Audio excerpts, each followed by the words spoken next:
Tutururu! Welcome to the Portuguese Podcast. Bem-vindo ao podcast do Mundo Português.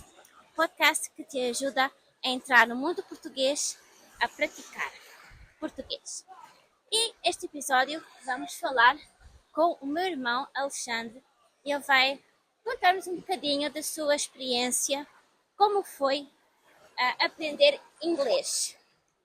Muitos de vocês que estão a ouvir talvez já tenham tido experiência a aprender outras línguas e estão a passar agora pelo processo de aprender português. Aprender português ou aprender outra língua tem processos e situações muito parecidas. Os desafios que uma pessoa tem de enfrentar quando aprende uma língua estrangeira é muito parecido. Então, Alexandre, vamos falar um bocadinho contigo aqui nesta conversa.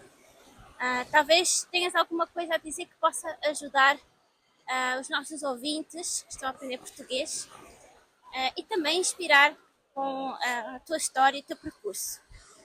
Então, comecemos pelo início. Como é que começaste a aprender inglês? Olá, então, eu acho que o meu primeiro contacto com o inglês terá sido na escola, para aí no terceiro ou quarto ano.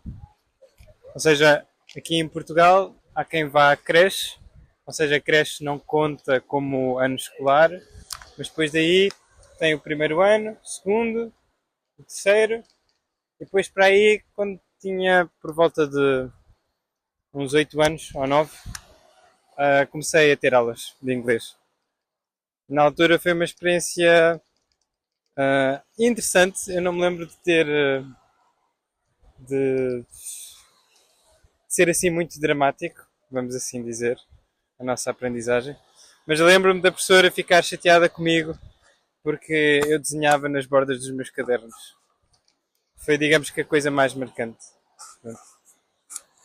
Com o tempo, até o 12º ano, geralmente a maior parte das pessoas em Portugal tem sempre a disciplina de inglês.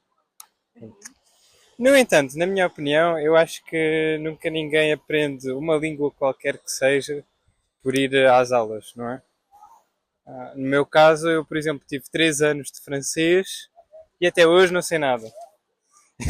E também sei de muitas pessoas que tiveram na mesma experiência, também tiveram ou 3 anos de francês, ou 3 anos de espanhol ou alemão, e também agora sentem que não sabem nada, apesar de terem aprendido os verbos básicos, etc, etc. E eu diria que isso provavelmente tem a ver com o facto de que nós precisamos ter muito contacto com a língua, não é? Sim. Por exemplo, vídeos ou podcasts como estes, acho que é o que realmente faz a diferença. Ver séries de televisão ou filmes, estarmos assim constantemente envolvidos na língua e nós termos realmente situações práticas em que nós precisamos de aplicar, não necessariamente fazer aqueles exercíciozinhos todos com as conjunções, etc. Eu acho que é isso que realmente puxa pelo cérebro e diria que isso até é muito mais estimulante e gratificante do que estar o dia inteiro em casa, fechado, ali a fazer uns exercícios. E acho que quando nós estamos a ver, nós estamos a ter um convívio, a falar com outras pessoas, estamos a fazer este esforço para falar, só o contexto que existe, do sítio em que nós estamos, toda esta experiência, seja no convívio, seja aqui neste caso, este mini podcast que estamos a gravar, em que estamos aqui na praia, estamos a imaginar o sítio, etc. Todo esse contexto acho que ajuda e dá base a que aquilo que nós estamos a aprender fique na nossa mente como um momento, não é? Os momentos que nós temos na nossa vida, nós não esquecemos. Quando nos contam uma história, nós também não esquecemos. Fica lá, nós podemos... A experiência. Exato, exato. Nós podemos esquecer-nos da nossa lista de compras, que talvez só tem três ou quatro itens diferentes, mas talvez não nos esquecemos de um enredo muito mais complexo. Uma coisa intrigante, interessante, relevante, não Uhum, é? sim. E, portanto, eu diria que foi assim que eu aprendi mais o inglês. Oi, Olha uma bola aqui. não faz mal. Bola de voleibol. Foi contra nós. É coisas que acontecem na praia, não faz mal. Pelo menos não nos aleijou. Sim. Sim. Então, concordo contigo. Coisas que sejam interessantes, que nos ajudem a ter essas experiências. Então, fizeste alguma coisa nesse sentido e foi isso que te ajudou a aprender inglês, melhorar e eventualmente agora dizes que és fluente em inglês?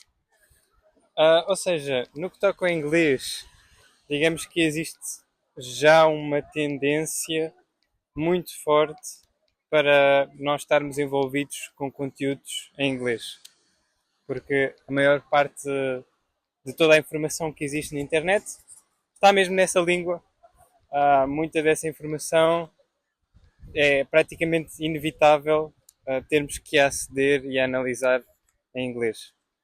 Um, Portanto, não diria que no meu caso não foi preciso fazer um esforço muito consciente para me envolver na língua, não é? Um jogo, por exemplo, quando nós abrimos, se não tem a língua, se não está traduzido,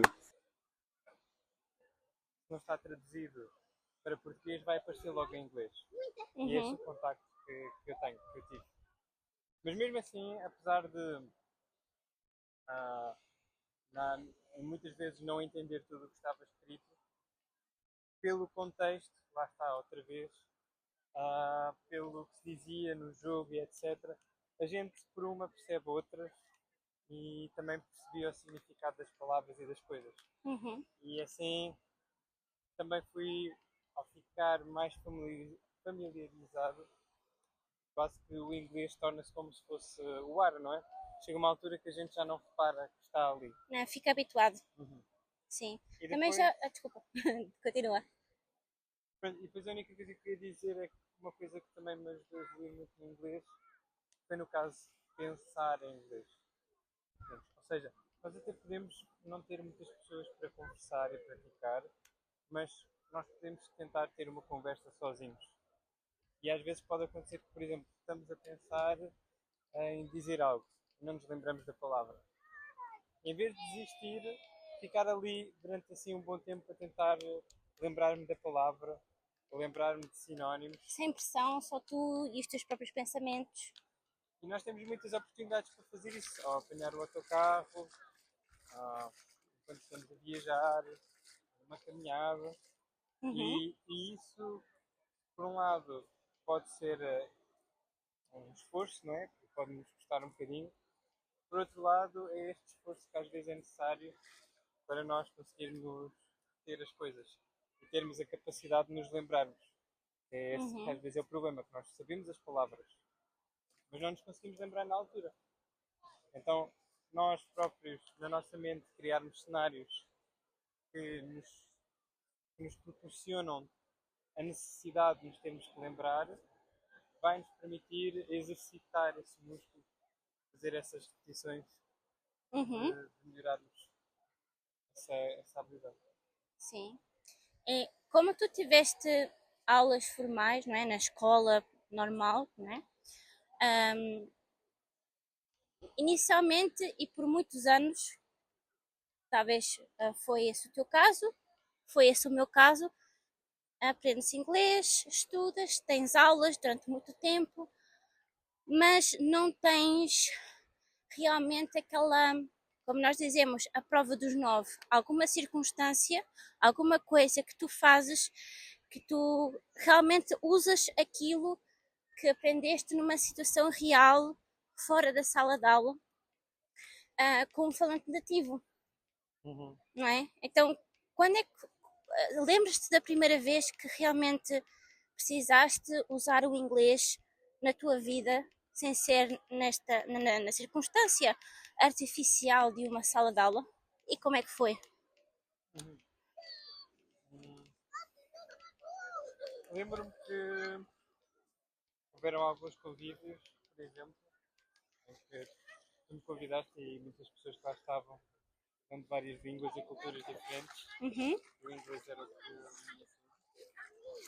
isso permitiu ter conversas interessantes, mas acho que na altura já era bastante fluente. Eu acho que na verdade eu aprender sozinho e eu próprio ter estas conversas por mim próprio me permitiu chegar a um estado quase de fluência autêntica Uhum.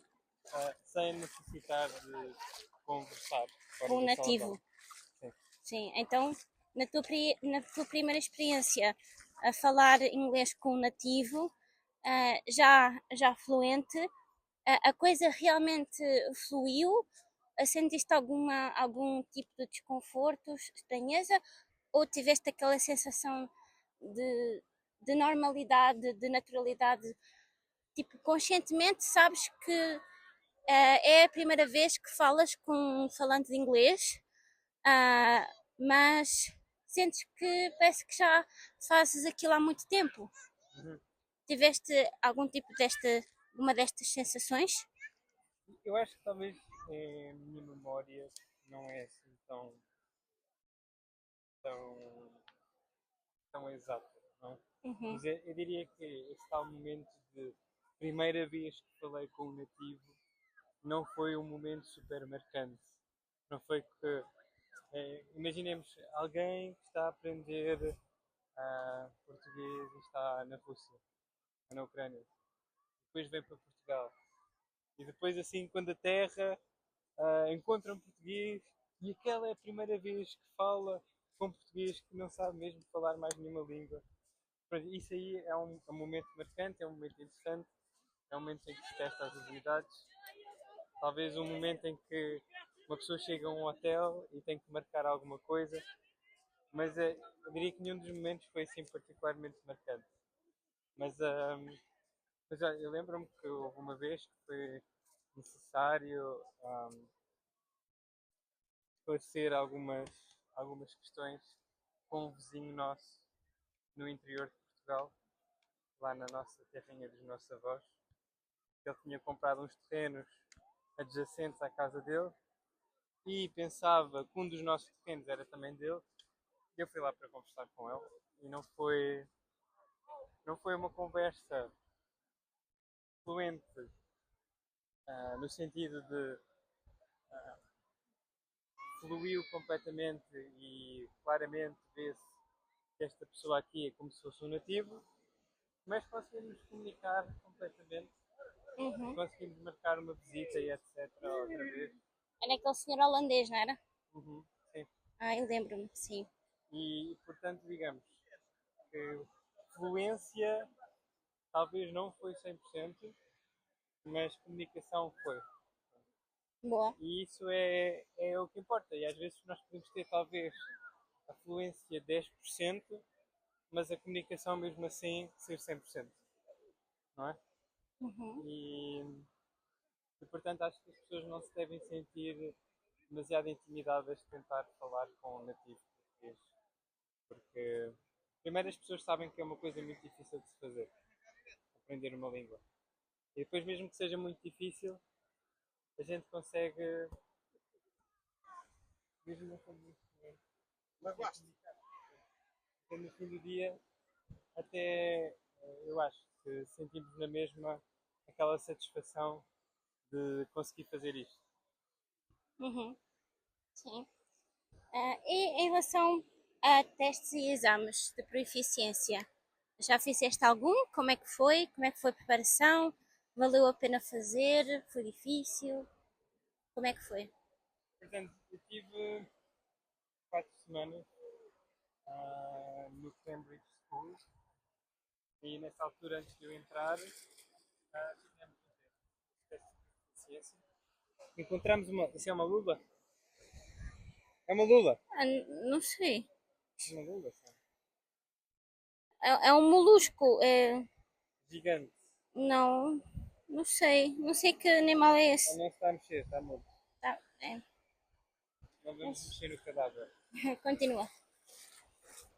E na altura foi uma prova oral e uma prova escrita em que eu olhava para uma imagem e dizia o que via, o que pensava, etc. E com isso fiquei com o C1 ao C2, ou seja, supostamente o C2 ou o C1, um deles é o mais avançado de todos. O C2 é o mais avançado, são dois níveis do avançado. Mas C2 é mais avançado do que C1. Portanto, eu fiquei com o C1 na altura. E encontramos aqui um outro búzio estranho, porque parece que tem umas coisas pretas agarradas à Não, volta. parece cimento. Parece que o búzio ficou agarrado no cimento. Mas ao mesmo tempo não pode ser cimento, porque este cimento tem uns buracos muito estranhos. Pode ser um tipo de pedra feita a partir de areia. Pode ser uma rocha sedimentar. É o nome técnico. Portanto é isso, na altura deu-se um.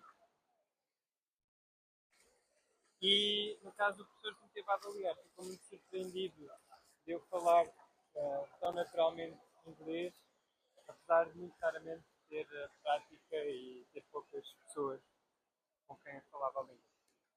E, E é aquela tal coisa de pensar em inglês. sim, dentro da tua cabeça pensas em inglês. É isso. É a tua dica, o teu conselho principal? Sim, sim. Boa. E nestes últimos anos, tens usado o inglês no teu dia a dia, ou no trabalho, ou para te entreteres, por exemplo, vídeos no YouTube ou filmes? Tens contato com inglês e usas inglês? Uhum. Ou seja, o inglês neste momento faz parte da minha vida. Já tenho acesso total, digamos, aos conteúdos do inglês e não existe neste momento nenhum custo para mim. Eu entendo tão bem ou melhor o inglês do que o português. Portanto, entre ver uma coisa numa língua ou outra, ou talvez até escolha o inglês. Não faz diferença. Então, todos Uhum. os dias, até os artigos académicos, etc., eu leio em inglês. E no mestrado, nos teus estudos, quer dizer qual é o teu mestrado? É mestrado em Engenharia de Telecomunicações e Informática. Ou seja, é computadores, é tecnologia e tudo isso Sim, é inglês. sim, correto. Então, Pronto, e é essencial no caso porque o inglês depois é aquela língua que vai unir todas as outras, no caso. Depois as outras pessoas que estão a trabalhar nesta área, nem todas são americanas ou britânicas uhum, e são de muitas nacionalidades diferentes. sim. Mas na área em si, os artigos que tu lês vai ser em inglês. Correto? Sim, Muita coisa do teu trabalho tem de ser em inglês. sim, correto. Uhum. Muito bem. Tens algum conselho para quem nos está a ouvir, para as pessoas que estão a aprender uma língua estrangeira, especificamente o português? Algum conselho em relação à língua ou pode ser outras coisas, por exemplo, os sentimentos de frustração que às vezes as pessoas têm, medo de falar, medo de cometer erros, medo de parecer um bocadinho estúpidos a falar a língua. Algum conselho que tu gostarias de dar? Ah, durante estes últimos anos, em que fiz o curso da universidade e etc., uma coisa que eu achei muito interessante é eu consigo ver claramente a facilidade que eu tenho a falar e a pensar sobre os tópicos de informática agora, Uhum, 5 anos depois de ter começado o curso, e como era na altura. E é interessante ver que mesmo depois de nós percebermos completamente e bem uma coisa, a nossa facilidade em raciocinar sobre essa coisa melhora muito depois de nós estarmos expostos a ela anos mais tarde. uhum, Enquanto nós agora, por exemplo, armazenamos completamente toda a gramática do português, etc, etc. Se nos derem tempo, nós conseguimos fazer qualquer frase bem, etc, etc. Perfeito. Mas só com o tempo, às vezes, é que nós realmente conseguimos fazer isso rapidamente, sem nenhum esforço. uhum. E Portanto, eu diria que em todas as coisas nós devemos dar sempre o nosso melhor, mas sem forçarmos. Sem aquela tensão, oh meu Deus, eu tenho de fazer, não é? Sim, sem tentarmos ir além dos nossos limites. Ou seja, no dia a dia, se vimos a falar com as pessoas, tentamos falar em português. Não vamos ficar acanhados de, realmente, como estavas a dizer, parecer mal, e etc, etc. Sim, medo do julgamento. Sim. Mas suponhamos que num dia estamos super cansados, talvez frustrados com outra situação da vida. Mas nessa altura não precisamos estar a tentar forçar falar o português e etc. Uhum. Não precisamos estar a ficar acordados até tarde a tentar aprender.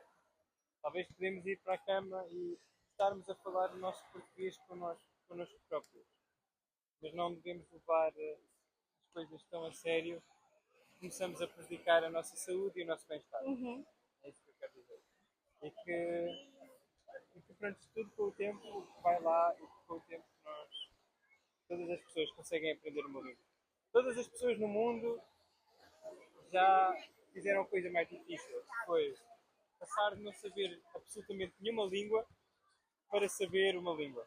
E, portanto, nós agora que sabemos já uma, toda a gente sabe uma, Uhum. esse processo é mais fácil, mesmo que nós não nos apercebamos disso. É como andar. Andar é das coisas, ou melhor dizendo, é a coisa mais difícil a nível motor que uma pessoa pode fazer. E todos nós aprendemos a andar. É preciso muito, muito equilíbrio. Nós nem temos noção disso. Em todas as maneiras como os nossos músculos fazem força nas pernas e em todo o corpo para mantermos equilíbrio. Eu vi que os cientistas ainda não conseguem responder, ainda não sabem explicar como é que nós conseguimos andar com duas pernas e não com quatro. Sim, exato. E portanto, isto era um lembrete que a nossa professora de Educação Física dava sempre quando nós estávamos a ter alguma dificuldade em aprender um exercício físico. Era, nós já conseguimos alcançar algo muito mais difícil do que aprender voleibol ou saltar à distância ou uma outra coisa qualquer. Já aprendemos a andar. E todas as pessoas que estão a ver este podcast também já fizeram a coisa mais difícil que há em termos de língua, que é não saber nenhuma língua e aprender uma. E agora aprender outra que certamente vai ter algumas coisas em comum, vai ser mais fácil. Não vai ser fácil, mas vai ser mais fácil. Há coisas mais difíceis no mundo, não é? O nosso cérebro foi feito para aprender línguas. E pronto, Alexandra, obrigada por este bocadinho. Estás aqui connosco a contar a tua história de como aprendeste inglês, a tua história do inglês. Obrigada também a vocês por nos estarem a ouvir. Comentem aqui se gostaram, se gostavam de ouvir mais experiências, mais entrevistas com outras pessoas e entrevistas com o meu irmão. E vemo-nos no próximo episódio. Ou ouvimos-nos no próximo episódio. Tutururu! The Portuguese Podcast.